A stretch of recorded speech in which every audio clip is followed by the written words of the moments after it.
Hello friends, എല്ലാവർക്കും good morning. അപ്പോൾ എല്ലാവർക്കും ഇന്നത്തെ ഒരു അത്യുഗ്രൻ വിശേഷത്തിലേക്ക് തന്നെ സ്വാഗതം. അങ്ങനെ നയന കനകനെയും ഗോവിന്ദനെയൊക്കെ ഇങ്ങനെ സമാധാനിപ്പിച്ചുകൊണ്ടിരിക്കുക. എന്നാലും മോളെ, ഞങ്ങൾക്കിതങ്ങ് വിശ്വസിക്കാൻ പറ്റുന്നില്ല. അഭിയാണെങ്കിൽ കൂടെ എന്തെങ്കിലും ഒന്ന് ചെയ്യായിരുന്നു. ഇതിപ്പോൾ ആദർശമോൻ്റെ പേര് പറയുമ്പോൾ ആകെ മൊത്തത്തിൽ ഒരു ടെൻഷൻ. അച്ഛാ, ഞാൻ പറഞ്ഞില്ലേ, എന്തോ ചതി നടന്നിട്ടുണ്ട്. എന്താ സംഭവിച്ചതെന്നറിയില്ല. അതുകൊണ്ടാണ് ഞങ്ങളെല്ലാവരും ഒന്നും മിണ്ടാതെ നിൽക്കുന്നത്. എന്തായാലും അച്ഛനും അമ്മയും ക്ഷമിക്കണം. ആദർശേട്ടൻ അങ്ങനെ ഒരു തെറ്റ് ചെയ്തിട്ടുണ്ടെങ്കിൽ കൂടെ ആദർശേട്ടനോട് അമ്മ ഇങ്ങനെ ദേഷ്യപ്പെട്ട് സംസാരിക്കരുത്. ഞാൻ തന്നെ ആദർശേട്ടനോട് എല്ലാം ക്ഷമിച്ചു. അതുപോലെ അമ്മയും അച്ഛനും ക്ഷമിക്കണം. ഞങ്ങൾക്ക് എങ്ങനെ ക്ഷമിക്കാൻ പറ്റും മോളെ? എല്ലാം ഞങ്ങൾക്ക് എങ്ങനെ ക്ഷമിക്കാൻ പറ്റും? നീ തന്നെ പറ. നിൻ്റെ ജീവിതം തകരുന്നത് കാണാൻ ഞങ്ങൾക്ക് കഴിയുമോ? അതുകൊണ്ടാണ് ഞാൻ പറഞ്ഞത്.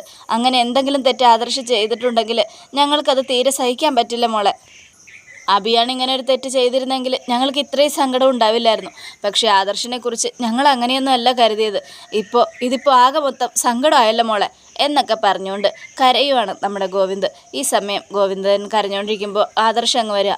ആദർശം വന്നതും നമ്മുടെ നയനയും ആദർശേട്ട അമ്മയും അച്ഛനും ഇപ്പോഴല്ല അറിഞ്ഞത്. അതറിഞ്ഞ് ഭയങ്കര സങ്കടത്തിലവർ എന്ന് പറയുമ്പോഴേക്കും ആദർശ്, നീ ഒന്ന് വന്നേ നയനെ എന്നും പറഞ്ഞ് നയനെയും വിളിച്ചുകൊണ്ട് അങ്ങ് പോവുക. അപ്പോൾ അവർ ഗോവിന്ദനും കനകയും പരസ്പരം മുഖത്തോട് മുഖം നോക്കുക. മോനൊന്നും നമ്മളോട് മിണ്ടുന്നു പോലുമില്ല. അതിനർത്ഥം അവന് നമ്മുടെ മുഖത്ത് നോക്കാൻ പോലും നാണക്കേടുണ്ട്. അതെ, അതുകൊണ്ടാണ് അവൻ മിണ്ടാത്തത്. എന്തായാലും എനിക്കെല്ലാം മനസ്സിലാവുന്നുണ്ട്. ആദർശ് വലിയ തെറ്റ് ചെയ്തിട്ടുണ്ടെങ്കിൽ എന്തിനാ ഇങ്ങനൊരു കല്യാണം കഴിച്ചത്? നയനമോളെ അന്നേ കല്യാണം കഴിക്കാൻ പറ്റില്ല, വേറെ പെണ്ണുമായിട്ട് അടുപ്പമുണ്ടെന്ന് പറയാമായിരുന്നല്ലോ. നോക്കാം ഗോവിന്ദേട്ടാ, കാര്യങ്ങൾ എവിടം വരെ പോകുന്നു. ഈ സമയം ഹോളിൽ ആദർശിനെ കണ്ടതും, നീ ഇത്ര നേരം എവിടെ പോയിരിക്കുമായിരുന്നടാ? അതൊക്കെ പറയാം, നയനെ നീ വന്നേ എന്നും പറഞ്ഞ് നയനയും വിളിച്ചുകൊണ്ട് ആദർശ് മുകളിലേക്ക് പോവുക. ഈ സമയം ആദർശ് മുകളിലേക്ക് പോയി കഴിഞ്ഞതും എല്ലാവരും ഇങ്ങനെ നോക്കുക. അപ്പോൾ ജലജ, അവനിവിടെ നിൽക്കാൻ ബുദ്ധിമുട്ട് കാണും, അതുകൊണ്ടായിരിക്കും അവൻ മുകളിലേക്ക് പോകുന്നത്. പക്ഷേ ആദർശ് മുകളിലേക്ക് പോകുന്നതിന് മുമ്പ് അബിയെ ഒന്ന് തുറച്ചു നോക്കിയിട്ടാണ് പോയത്. അപ്പോൾ നവ്യ ചോദിക്കുക, അല്ല അബി, ആദർശ് അയാളെന്തിനാ അബിയെ അങ്ങനെ തുറച്ചു നോക്കിയത്?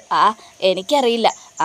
അയാൾ തെറ്റ് ചെയ്തിട്ട് അത് മറച്ചു വയ്ക്കാൻ ശ്രമിക്കുകയാണല്ലോ. അപ്പോൾ എല്ലാവരും അറിഞ്ഞത് അഭികാരണമാണല്ലോ, അതുകൊണ്ടായിരിക്കും അങ്ങനെയൊക്കെ നോക്കിയതല്ലേ? അതെ, അതുതന്നെ ആയിരിക്കും. ഞാൻ അയാളോട് ഇനി കൂടുതലൊന്നും അടുക്കാനോ മിണ്ടാനോ പോകുന്നില്ല. കാരണം ഈ വീട്ടിൽ ഞാൻ തെറ്റ് ചെയ്താലും എല്ലാവരും വിശ്വസിക്കും. പക്ഷേ അയാളെ മാത്രം ആരും വിശ്വസിക്കുന്നില്ല. അയാൾ തെറ്റ് ചെയ്തിട്ടില്ല എന്നാണ് എല്ലാവരുടെയും വിശ്വാസം. തെറ്റ് ചെയ്ത അത് ആരാണെങ്കിലും തെറ്റ് ചൂണ്ടിക്കാണിക്കണം, അല്ലാതെ പ്രിയപ്പെട്ടവരാണെന്ന് പറഞ്ഞ് അത് മൂടി മറച്ചു വയ്ക്കുകയല്ല വേണ്ടത് എന്നൊക്കെ പറഞ്ഞുകൊണ്ട് അബി ഇങ്ങനെ നിൽക്കുക. പക്ഷെ അബി അങ്ങനെ നിൽക്കുമ്പോഴും അബിയുടെ മനസ്സിൽ ടെൻഷനുണ്ട്. എന്തിനായിരിക്കും ആദർശേട്ടൻ അങ്ങനെ നോക്കിയത്?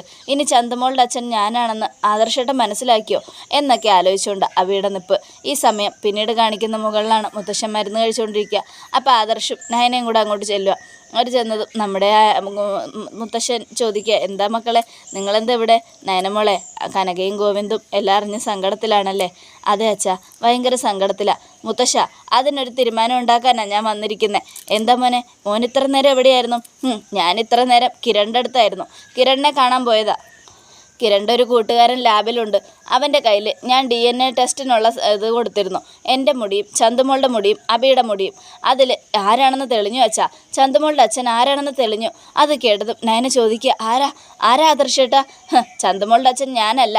അത് കേട്ടതും നമ്മുടെ മുത്തശ്ശൻ, അതിലെനിക്ക് വലിയ അത്ഭുതമൊന്നുമില്ല മോനെ, അതെനിക്കറിയാം നീ അല്ലാന്ന്. പിന്നെ അത് നീ എടുത്തു പറയേണ്ട ആവശ്യമൊന്നുമില്ല. പിന്നെ ആരാ? അത് വേറെ ആരുമല്ല. എന്നാൽ മുത്തശ്ശൻ ഞെട്ടുന്നൊരു വാക്ക് ഞാൻ പറയാം. ചന്തമോളുടെ അച്ഛൻ അബിയ. അത് കേട്ടതും മുത്തശ്ശൻ ഞെട്ടിയില്ല. അതിലും എനിക്ക് വലിയ അത്ഭുതമില്ല. ഈ വീട്ടിലെ കൊച്ചുമകനാണ് ആ കുഞ്ഞിൻ്റെ അച്ഛനെന്ന് പറഞ്ഞപ്പോൾ തന്നെ എനിക്ക് മനസ്സിലായി അത് അബിയായിരിക്കുമെന്ന്. അവനെല്ലാം ചെയ്തു വെച്ചിട്ട് അവിടെ നിന്ന് നാടകം കളിച്ചതും എനിക്ക് മനസ്സിലായിരുന്നു. ചന്തുമോളുടെ വീട്ടിൽ വെച്ച് അവൻ കളിച്ച നാടകമൊക്കെ ഞാൻ കണ്ടു. അത് മാത്രമല്ല, അന്നേരം അവനാണ് അവിടെ ഓവറായിട്ട് ആക്ട് ചെയ്തത്. അതുകൊണ്ട് തന്നെ എനിക്ക് സത്യങ്ങൾ മനസ്സിലാക്കാൻ പറ്റും മോനെ. ഒരുപാട് ഓണം കൂടുതലുണ്ട ആളല്ലേ ഞാൻ. അതുകൊണ്ട് തന്നെ ആര് തെറ്റ് ചെയ്യുന്നു, ആരാണ് ശരി എന്നൊക്കെ മനസ്സിലാക്കാൻ എനിക്കധികം പ്രയാസമൊന്നുമില്ല. അവൻ അവിടെ നിന്ന് കാണിച്ചതൊക്കെ എനിക്ക് മനസ്സിലായായിരുന്നു. എല്ലാ തെറ്റും ചെയ്തിട്ടും അവൻ നല്ലവനെ പോലെ അവിടെ നിൽക്കുക. ബാക്കിയുള്ളവരൊക്കെ എന്നെയാണ് കുറ്റവാളിയായിട്ട് കാണുന്നത്. അതുകൊണ്ട് ഈ സത്യം മുഴുവനും എല്ലാവരോടും ഞാൻ തുറന്നു പറയാൻ പോകുക വെച്ചാൽ ഇന്ന് അവൻ്റെ എല്ലാ നാടകം കളിയും ഞാൻ അവസാനിപ്പിക്കും. അത് കേട്ടതും മോനെ അത് വേണ്ട, അത് നല്ലതല്ല. അതെന്താ മുത്തശ്ശ, അതെന്താ അങ്ങനെ? അപ്പോൾ നയനയും അതെ ആദർശേട്ടാ, അതിപ്പോൾ പറഞ്ഞു കഴിഞ്ഞാൽ അറിയാലോ നവ്യേച്ചിയുടെ സ്വഭാവം. ഞാനായതുകൊണ്ട് ആദർശനോടൊപ്പം പിടിച്ചു നിന്നു. പക്ഷെ നവ്യേച്ചി ഒരിക്കലും അഭിയോടൊപ്പം നിൽക്കില്ല. സത്യങ്ങൾ അറിഞ്ഞ ആ നിമിഷം കുഞ്ഞിനെയും കൊണ്ട് നവ്യേച്ചി ഇവിടെ നിന്ന് ഇറങ്ങും. അതെൻ്റെ അച്ഛനും അമ്മയ്ക്കും വല്ലാത്ത സങ്കടമാവും. അതുകൊണ്ട് ഇപ്പോൾ ഒന്നും പറയില്ല ആദർശേട്ടാ. നീ എന്താ നയനെ പറയുന്നേ? ഞാനെല്ലാം മൂടി വയ്ക്കണമെന്നാണോ? എല്ലാവരുടെ മുൻപിൽ കുറ്റക്കാരനെ പോലെ തല താഴ്ത്തി നിൽക്കണമെന്നാണോ? നീ കണ്ടതല്ലേ എൻ്റെ അമ്മ പോലും എന്നെ തള്ളി പറയുന്നത്. അതെനിക്ക് സഹിക്കാൻ പറ്റുമോ എന്നും ചോദിക്കുകയാണ് നമ്മുടെ ആദർശ്. അപ്പം മുത്തശ്ശൻ മോനെ നയനമോള് പറയുന്നതിലും കാര്യമുണ്ട്. ഇപ്പോൾ അബിയുടെ തലയിൽ കുറ്റം ചുമത്തി അവനെ ഈ വീട്ടിൽ നിന്ന് ഇറക്കി വിടാൻ എനിക്കത് നേരമൊന്നും വേണ്ട. പക്ഷേ ഇന്നത്തെ ദിവസം നവ്യമോള് കുഞ്ഞിനെയും കൊണ്ട് ഈ വീട്ടിൽ ഭയങ്കര സന്തോഷത്തോടെ വന്നിരിക്കുന്നത്. ആ സമയത്ത് എല്ലാ സത്യങ്ങളും അറിഞ്ഞു കഴിഞ്ഞാൽ ആ കൊച്ച് ഇവിടെ നിന്ന് ഇറങ്ങി പോകുന്നുള്ള കാര്യം ഉറപ്പാണ്. നയനമോളെ പോലെ ക്ഷമിക്കാനുള്ള അതിനില്ല. അതുകൊണ്ട് നമ്മളിപ്പോൾ ഒന്നും പറയാതിരിക്കുന്ന നല്ലത്. എൻ്റെ മുത്തശ്ശ, ഇത് വല്ലാത്തൊരു കഷ്ടമാണ്. എന്തൊരു കഷ്ടമാണ്. ഞാനൊരു കാര്യം പറയാം. എല്ലാവരുടെ മുൻപിൽ തെറ്റ് ചെയ്യാത്ത ഞാൻ തെറ്റുകാരനായിട്ട് നിൽക്കണം. ആ അബി അവൻ ഇത്രയും വലിയ തെറ്റ് ചെയ്തിട്ടും അവനെ കുറ്റം പറയാൻ ആരുമില്ല. എന്നെ പറയാനാണ് എല്ലാവരും. മോനെ, നിന്നെ ഞാൻ വിശ്വസിക്കുന്നില്ലേ? നിൻ്റെ ഭാര്യ വിശ്വസിക്കുന്നില്ലേ? അതുപോലെ നിനക്ക് എന്തിനാ നീ ഇങ്ങനെ ടെൻഷൻ അടിക്കുന്നത്? അബിയുടെ കുഞ്ഞാണ് അതെന്ന് എനിക്ക് നേരത്തെ അറിയായിരുന്നു. പിന്നെ ഒരു കാര്യവും കൂടിയുണ്ട്. നവ്യ അബിയെ ഇട്ടേച്ച് പോകുന്നതിലുപരി ചന്തുമോളെ അവൻ കൊല്ലും. അവന് കൂടപ്പറപ്പ് സ്നേഹമില്ല. സ്വന്തം കുഞ്ഞിനോട് പോലും അവന് സ്നേഹമില്ലാത്തതാ.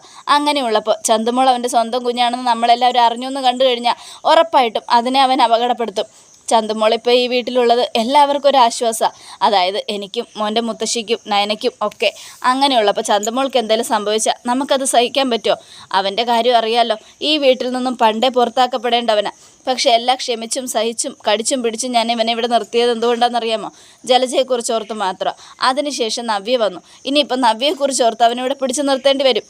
കഴുത്തിന് കുത്തിപ്പിടിച്ചവനെ പുറത്താക്കാൻ അറിയാൻ പാടില്ലഞ്ഞിട്ടല്ല. പക്ഷെ എന്ത് ചെയ്യാനാ?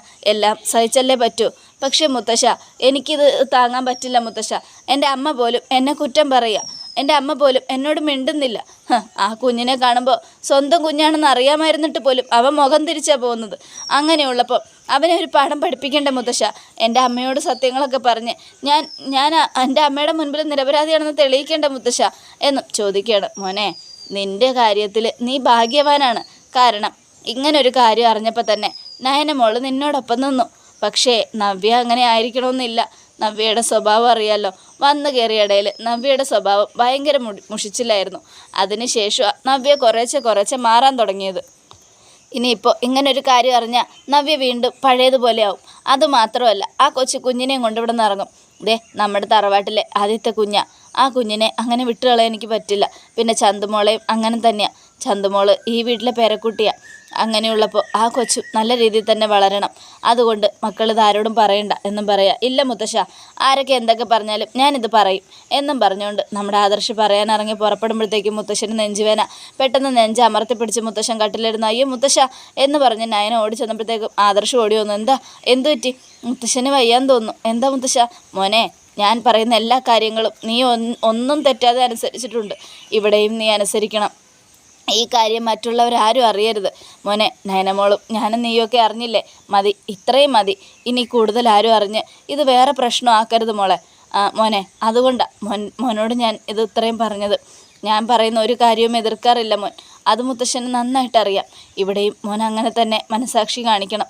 ഒന്നും വിളിച്ചു പറയരുത് മുത്തശ്ശ. എന്നെ പ്രതിസന്ധിയിലാക്കല്ലേ മുത്തശ്ശ. മോനെ, എനിക്കറിയാം, എല്ലാം അറിയാം. മോൻ വിഷമിക്കാതെ എന്നൊക്കെ പറഞ്ഞുകൊണ്ട് നമ്മുടെ മുത്തശ്ശനെ ഇങ്ങനെ ആശ്വസിപ്പിക്കുക. ശരി, മുത്തശ്ശന് വേണ്ടി ഞാനെല്ലാം സഹിക്കാം എന്നും പറഞ്ഞുകൊണ്ട് നമ്മുടെ മുത്തശ്ശൻ ആദർശ് ഇങ്ങനെ സങ്കടപ്പെട്ടിരിക്കുക. ഈ സമയം പിന്നീട് താഴെ കാണിക്കുന്നത്. എത്ര നേരമായി അവൻ വന്നത്? മുകളിലേക്ക് പോയല്ലോ. അവൻ ആരെയും ഫേസ് ചെയ്യാൻ പറ്റുന്നുണ്ടാവില്ല, അതുകൊണ്ടായിരിക്കും എന്നൊക്കെ പറയണം. അപ്പോൾ നമ്മുടെ ജാനകിയും അതെ, ഇത്രയും വലിയ തെറ്റ് ചെയ്തിട്ട് ആരുടെ മുഖത്ത് നോക്കാൻ പറ്റുന്നുണ്ടാവില്ല. അപ്പോഴേക്കും നമ്മുടെ അനി, എൻ്റെ ഏട്ടൻ അങ്ങനെ വലിയ തെറ്റ് ചെയ്യുന്ന ഒരാളല്ല. പിന്നെ എന്താടാ അവനത് എതിർക്കാത്തത്? ആ കാര്യം ശരിയാണെന്നും പറഞ്ഞാൽ നടക്കുമല്ലേ? അത് ഏട്ടൻ്റെ ഗതികേട് കൊണ്ടായിരിക്കും എന്നും അനി ഇങ്ങനെ തർപ്പിച്ച് പറയുക. ഈ സമയം ജലജ, ഈ സമയത്ത് എൻ്റെ മോനാണ് തെറ്റ് ചെയ്തിരുന്നെങ്കിൽ ഇവിടെ ഇപ്പോൾ ഒരു ഭൂകമ്പം ഉണ്ടായാനായിരുന്നു. അവനെ ചവിട്ടി പുറത്താക്കുക, അവനെ പിന്നെ വീട്ടിൽ കയറ്റാതിരിക്കുക, അങ്ങനെ പല കാര്യങ്ങളും ഇവിടെ നടന്നു തന്നെയായിരുന്നു എന്നൊക്കെ പറഞ്ഞുകൊണ്ടിരിക്കുമ്പോൾ ആദർശും നയനയും കൂടെ വരിക. അപ്പോൾ നമ്മുടെ അജയൻ ചോദിക്കുക, നീ എന്താടാ മോനെ വന്നത് മുകളിലേക്ക് പോയത്? ഒന്നുമില്ല അച്ഛാ, ഇവിടെ ഇത്രയും പേര് നിൽക്കുകയല്ലേ, അവരെയൊക്കെ ഫേസ് ചെയ്യാൻ ബുദ്ധിമുട്ടുള്ളതുകൊണ്ടാണ് ഞാൻ മുകളിലോട്ട് പോയത് എന്നും ആദർശ് പറയുകയാണ്. ഈ സമയം ഗോവിന്ദ്, മോനെ ആദർശേ, മോനൊന്ന് പുറത്തേക്ക് വന്നേ, എനിക്ക് നിന്നോട് കുറച്ച് സംസാരിക്കാനുണ്ട്. അച്ഛാ, ഞാൻ അച്ഛനോടെല്ലാം പറഞ്ഞതല്ലേ, പിന്നെ എന്തിനാ ആദർശേട്ടനോട് സംസാരിക്കുന്നേ എന്നും നയന അത് കേട്ടതും എനിക്ക് കുറച്ച് സംസാരിക്കണം, മോൻ വാ എന്നും പറഞ്ഞ് ആദർശിനെ വിളിച്ചുകൊണ്ട് ഗോവിന്ദ് പുറത്തേക്ക് പോവുക. ഈ സമയമാണെങ്കിൽ നയനയുടെ കൈ പിടിച്ച് കനക പൊട്ടിക്കരയുക. അമ്മേ, കരയല്ലേ അമ്മേ, എനിക്കിത് സഹിക്കാൻ പറ്റുന്നില്ല മോളെ, മോളുടെ ജീവിതം എന്താ, എൻ്റെ മോള് ആകെ മൊത്തം കഷ്ടം അനുഭവിച്ച് ജീവിക്കുകയാണല്ലോ എന്നൊക്കെ പറഞ്ഞിങ്ങനെ കരഞ്ഞ് നിലവിളിച്ചുകൊണ്ടിരിക്കുക. ഈ സമയം പിന്നീട് കാണിക്കുന്നത് നമ്മുടെ ഗോവിന്ദനെ ആദർശിനെയാണ്. മോനെ താല്പര്യമില്ലായിരുന്നെങ്കിൽ കല്യാണം കഴിക്കുന്നതിന് മുമ്പ് തന്നെ മോന് പറയായിരുന്നല്ലോ എൻ്റെ നയനമോളെ വേണ്ടാന്ന്. മോനൊരു പെണ്ണുമായിട്ട് അടുപ്പമുണ്ടായിരുന്നെങ്കിൽ, നിനക്കൊരു കുഞ്ഞുണ്ടായിരുന്നെങ്കിൽ, ഒരു വാക്ക് പറഞ്ഞിരുന്നെങ്കിൽ ഞങ്ങൾ പിന്മാറി തന്നായിരുന്നല്ലോ. എന്തിനാ എൻ്റെ മോളുടെ ജീവിതം തകർത്തത്?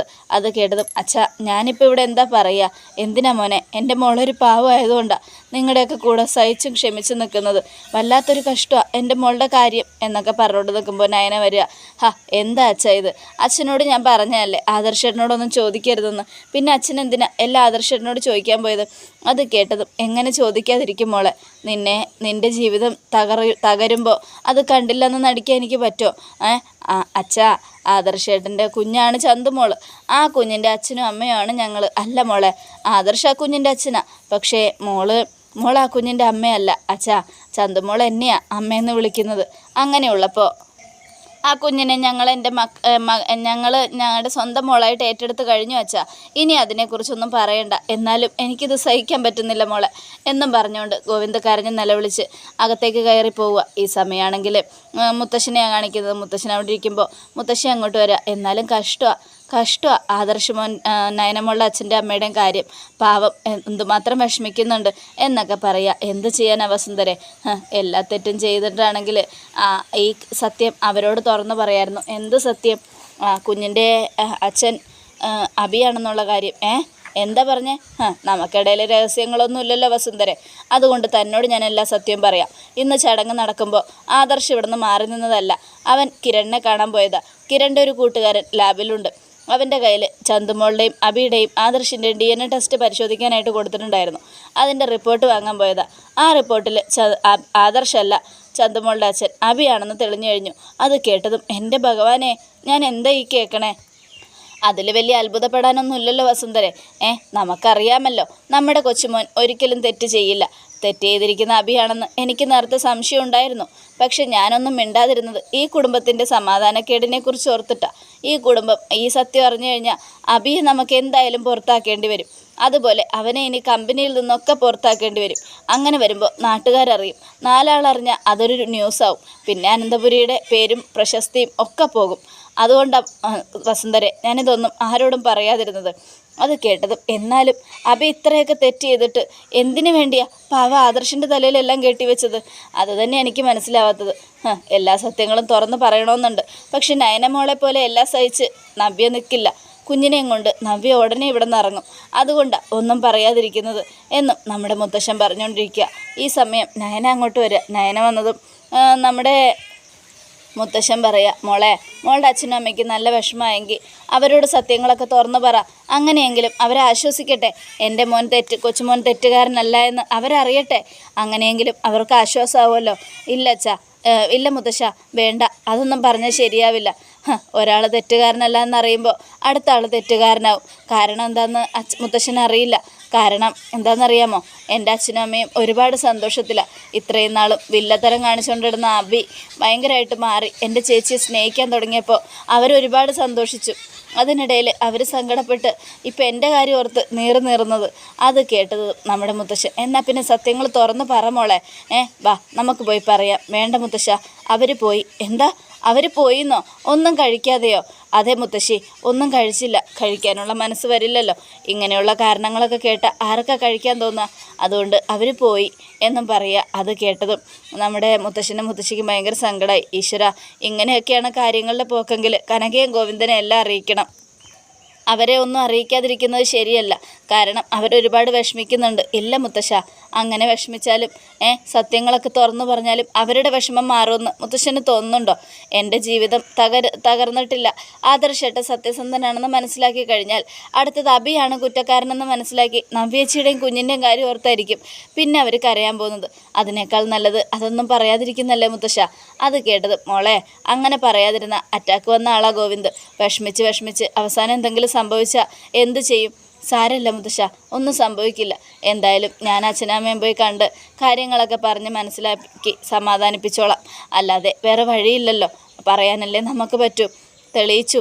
ഇനി ആദർശേട്ടൻ്റെ ഭാഗത്ത് തെറ്റില്ല എന്ന് എനിക്ക് പൂർണ്ണമായിട്ടും ബോധ്യമായി. അവനെ ആ അഭിയെ ഞാൻ അവനൊരു ബ്രാഞ്ച് കൊടുക്കാമെന്നൊക്കെ വിചാരിച്ചതാ. ഇനി കൊടുക്കില്ല. അവനെ നമ്മുടെ മെമ്പർഷിപ്പിൽ നിന്ന് തന്നെ ഞാൻ പുറത്താക്കും. പക്ഷെ അതിപ്പോഴല്ല. അവന് കുറേശ്ശെ പണി ഞാൻ കൊടുത്തു തുടങ്ങാൻ പോവുക എന്നും പറഞ്ഞുകൊണ്ട് മുത്തശ്ശൻ ഇങ്ങനെ നിൽക്കുകയാണ്. അത് കേട്ട് കടുത്ത തീരുമാനത്തിൽ നയനയും അതോടുകൂടെ എപ്പിസോഡ് അവസാനിക്കുകയാണ്. നാളത്തെ ഒരു തകർപ്പൻ വിശേഷത്തിനായിട്ട് കാത്തിരിക്കുക. എല്ലാവർക്കും ഒരിക്കൽ കൂടെ നല്ലൊരു